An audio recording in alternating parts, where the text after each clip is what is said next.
नमस्कार दोस्तों, स्वागत है आप लोगों का आपके अपने सबसे प्रिय चैनल स्माइल टिप्स में।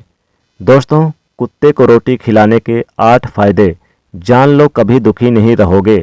दर्शकों, बंधुओं, मित्रों, आज की कहानी आपको सोचने पर मजबूर कर देगी। इस कहानी में मैं कुत्ते के बारे में बता रहा हूँ। अक्सर हम कई मौके पर कुत्ते का नाम लेकर मिसाल दिया करते हैं। किसी को गाली देते हैं तो कुत्ते का नाम जुबां पर आता है। गाली आदमी को देते हैं पर नाम कुत्ते का बदनाम होता है। क्या कुत्ता इतना गया गुजरा जीव है? हमने उसे कभी खिलाने पिलाने के बारे में नहीं सोचा। चाहे कितने ही दिन से भूखा द्वार पर पड़ा हो, लेकिन हमें कभी उसका नाम इस्तेमाल करने में लज्जा नहीं आई। आपसे निवेदन है कि 5 मिनट का समय निकालकर इस कहानी को जरूर सुन लेना, शायद आपकी सोच बदल जाए। एक कुत्ते ने अपने जीवन की कहानी कुछ इस प्रकार से बयां की है कि हे दुनिया के लोगों, हम पर रहम करो। हमारा कोई घर नहीं होता, कोई आश्रय नहीं होता, कमाकर खाना हमें नहीं आता, हमें वस्त्र भी पहनने का ज्ञान नहीं है। इसलिए सर्दी गर्मी वर्षा में हम ऐसे घूमते रहते हैं। हमें पढ़ना लिखना नहीं आता, आपकी तरह हमें अनुशासन नहीं आता, हमें आपकी तरह बोलना नहीं आता। ये हमारा दुर्भाग्य ही समझे। पर हमें आपसी आपसी यानी आपकी तरह भूख भी लगती है। चोट लगने पर हमें आपकी तरह पीड़ा भी होती है। हमें आपकी तरह रोना भी आता है। बस इन्हीं 3 कामों में आपकी बराबरी करते हैं। इसलिए हम पर दया दिखाइए हमें और कष्ट मत दीजिए। ईश्वर ने तो हमें वैसे भी कष्ट देकर भेजा है, ऊपर से आप लोग हमें परेशान करते हैं। हम आपकी तरह मनुष्य नहीं हैं, हम पराधीन जीव हैं। जब हमारा जन्म हुआ उसमें हमारे आंख कान बंद थे। कह नहीं सकते कि उसमें आपके जन्म पर जैसे नाच गाने होते हैं, बाजे बजते हैं, खुशियां मनाई जाती है, हमारे जन्म पर भी ये सब हुआ होगा। हमारे जन्म पर किसने खुशी मनाई होगी? हम जिस बिछौने पर वो रुई की भांति नरमीला तो नहीं था, सर्दी बिल्कुल नहीं लगती थी। मैं मन में सोच रहा था कि किसी बड़े घर में पैदा हुआ हूं, लेकिन जब हमारी आंख खुली तो हमने देखा कि हमारी माँ, जिसे आप लोग कुतिया बोलते हैं, वो अपने 4 बच्चों की छाती से चिपका करके एक राख के ढेर पर पड़ी थी। हम 4 भाई थे, बाकी 3 भाई को लाल और भूरे रंग के थे और मैं अकेला काला था। सबसे छोटा मैं ही था, इसलिए कमजोर था। मेरी माँ हम लोगों के पास तब आती क्योंकि उसे भी अपने भोजन की व्यवस्था करनी पड़ती थी। यदि वो ना खाती तो हमें दूध कहाँ से पिलाती? उस एक पर हम 4 निर्भर थे। वो बेचारी अपने भोजन के लिए इधर उधर दौड़ती रहती। कभी भोजन मिल जाता था, कभी नहीं मिलता था, लेकिन वो हमेशा हम चारों का बड़ा ख्याल रखती थी। आखिर जो भी यानी कि रात भर जग कर वो ख्याल रखती थी और रात भर जाग जाकर गांव की रखवाली भी करती थी। मजाल क्या जो अनजान आदमी बुरी नियत से गांव की ओर झांक जाए। दूसरे गांव के कुत्ते भी हमारी माँ के डर से गांव में नहीं आते थे। गांव के किसी किसान की खेत में कोई सांड या फिर नील गाय फसल खाने आती तो हमारी माँ उसे दौड़ा दौड़ा कर भगा देती। गांव वालों के लिए इतना सब कुछ करने के बाद भी कोई हमारी माँ को स्वेच्छा से भोजन नहीं देता था। उसके लिए उसे मजबूर होकर छीना झपटी करनी पड़ती थी। कई बार तो लोग उसे लाठी डंडे से पीट कर भगा देते थे। बेचारी उस दिन भूखी रहकर भी यानी कि आग से जलती रहती थी। आखिर भूख तो हमें भी आपकी तरह लगती है, ऊपर से उसे चारों बच्चों की चिंता लगी रहती थी।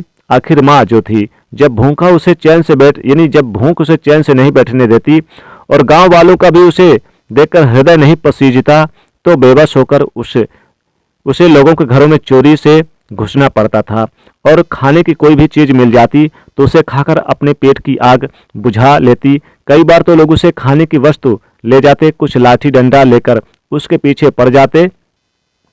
कुछ निर्दयी लोग उसे कई बार उसे घर के अंदर बंद करके पीटते थे। हमारी माँ का बुरा हाल कर देते थे। क्या बिगाड़ा था उसे? सिर्फ अपने पेट के लिए भोजन ही तो चुराया था। चोरी करने का हमें कोई शौक नहीं है, पर पापी पेट हमें सब करने के लिए मजबूर कर देता है। एक दिन की बात है, बड़ी ठंड बरसात हुई, ओले पड़े, ठंडी हवा चल रही थी। उस ठंड में ठिठुर कर हमारे 2 भाई मर गए। उस दिन हमारी माँ बहुत रोई, लेकिन मनुष्य हमारी पीड़ा क्यों समझेगा? उसके बच्चे थोड़ी मरे थे, अब हम सिर्फ 2 भाई रह गए थे। हमारी माँ हम दोनों की अच्छे से देखभाल करने लगी थी। एक दिन उसी गांव में एक बनिया के घर पर दावत चल रही थी, पूड़ियाँ बन रही थी। बनिए के घर काफी मेहमान आए थे। हमारी माँ कुछ खाने की तलाश में बार बार इधर उधर जाती, लेकिन लोग उसे धुतकार कर भगा देते। किसी को उस पर न तरस आई न दया आई कि एक पूरी बेचारी को खाने को फेंक दें। एक पूरी से उनका क्या बिगड़ जाता। मेरी माँ ललचा ललचा कर वहीं पर रह जाती और खड़ी खड़ी देखती रहती। दोस्तों, उस बनिए के आंगन में दावत खाने का सिलसिला चालू हुआ। भोजन परोसने जाने लगा। माता जी यानी कि मेरी माता जी भी वहीं जाकर पूंछ हिलाने लगी। खाना परोसने वाला आदमी जब किसी काम से भीतर गया तो मेरी माँ दबे पांव पूड़ियों के पास पहुंच गई। अब उसे देखकर चारों तरफ से दो दो हाँ हाँ धत धत की आवाज होने लगी। चारों ओर से लोग चिल्ला चिल्ला कर ऐसे भागे। मेरी माँ चीख पुकार सुनकर घबरा गई। 2-3 आदमी डंडे लेकर उसे बड़ी बेरहमी से दौड़े। मेरी माँ वहां से घबरा कर भागी, मगर उसे वहां से निकलने का कोई रास्ता नहीं मिला, क्योंकि सामने से ही लोग डंडे लेकर आ रहे थे। तो माँ, जो लोग वहां खाना खा रहे थे, उनके ऊपर से होकर गुजरती हुई बाहर निकल गई। मेरी माँ अपने निकलने पर इतनी हैरान नहीं थी जितनी उन लोगों को देखकर हुई कि वहां पर दावत खा रहे थे, जो उठकर खड़े हो गए। उन्होंने भोजन करना छोड़ दिया। कह रहे थे कि कुत्ते की लांग जाने के कारण भोजन नष्ट हो गया है, भ्रष्ट हो गया। सब एक दूसरे से विचार कर रहे थे कि अब क्या किया जाए, खाना तो सब खराब हो गया। बेचारा बनिया फूट फूट कर रोने लगा। कुछ लोग तो यूं भी कह रहे थे कि भाई, कुतिये के लागने से भोजन खराब कैसे हो गया। उसने खाने में पत्तलों में मुंह थोड़े ही डाला है, सिर्फ ऊपर से निकल ही तो गई है। लेकिन उनमें से कुछ लोग बड़े घरों से ताल्लुक रखते थे, उन्होंने एक भी नहीं चलने दी। कह रहे थे कि भोजन तो भ्रष्ट हो गया है, ये हमारे खाने के लायक नहीं है। आखिरकार उन्हीं की बात मानी गई। अब तो वो सारा भोजन गरीबों को बांट दिया गया।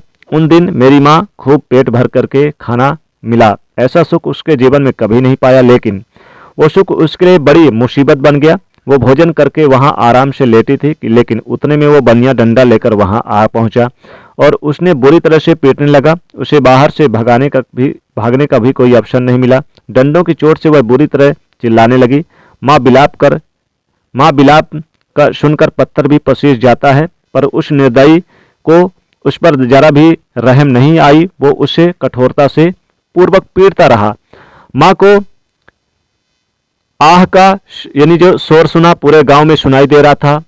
कुछ लोग आए और उसे समझाकर बोले, भाई जाने दो, भूख में तो आदमी की भी बुद्धि भ्रष्ट हो जाती है। ये तो एक पशु है, उसे अच्छे बुरे का ज्ञान नहीं है। अब इसे मारकर आपको क्या मिलेगा, जो होना था सो हो गया। लोगों के समझाने के बाद उसने हमारी माँ को पीटना बंद किया। माँ ने आकर सारी कहानी हम दोनों भाइयों को सुनाई। हमने सोचा कि कितना कष्ट भरा है हमारा जीवन, हम कुत्तों का जीवन। आदमी एक रोटी के टुकड़े के बदले एक चोर के जितना पीटता है। धिक्कार है ऐसे लोगों पर जो हम लोगों को पीड़ा नहीं समझता। एक दिन की बात है, बताऊं, गांव में एक बाहर का मुसाफिर ठहरा हुआ था। उसने अपने भोजन के लिए एक जगह चूल्हा बनाया था और उस पर दाल बनने के लिए रख दिया। उसके बाद आटा गूंद कर रख दिया। वो वहीं पास में कुएं में पानी लेने चला गया। इधर कहीं से मेरी माँ घूमती हुई पहुंच गई। उसने गूंदे हुए आटे को रखा देखा तो सोचा कि शायद इसे आटे का कोई मालिक नहीं है। यही सोचकर वो उस आटे को खाने लगी। उधर राहगीर ने कुत्ते के पास से देखा कि उसका आटा एक कुतिये ने आकर खा लिया, तो वो बड़ा दुखी हुआ। वो बेचारा माथे पर हाथ रखकर रोने लगा, क्योंकि वो भी तो 2-3 दिनों का भूखा और थका हारा था। दोस्तों, कुछ लोगों ने उसे कहा, अरे भाई, इसने तुम्हारा भी आटा बिगाड़ दिया। कल तो इसने बनिए की पूरी रसोई ही बिगाड़ कर रख दी। मुसाफिर दुखी होकर बोला, भाई मुझे क्या मालूम कि ये दुष्ट कुतिया मेरे आटे को खाने के लिए घात लगाए कब से बैठी है। मुसाफिर ने आव देखा ना ताव देखा, लाठी लेकर कुतिये के ऊपर टूट पड़ा।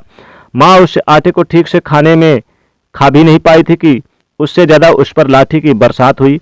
महीने तक मेरी माँ लगड़ाते हुए घूमती रही। तब उस दिन समझ में आया कि आदमी कितना खुदगर्ज है। हम उसका कोई काम करते हैं तो वो हमें नहीं समझता। हमारी कभी कमी यह है कि हम उन्हें मतलबी इंसानों के अधिकार यानी कि अधीन ही रहना चाहते हैं। जो हमें कष्ट देता है वो हमें प्यार से खिलाता है, हम उसके कितने काम आते हैं ये नहीं पता। उसके घर की रखवाली तो हम ही करते हैं, साथ ही साथ और भी बहुत सारे लाभ है जिन्हें मनुष्य नहीं जानता। यदि वो हमें रोटी खिलाने के फायदे जान जाए तो बहुत से अपने जीवन में होने वाले नुकसान से बच सकता है।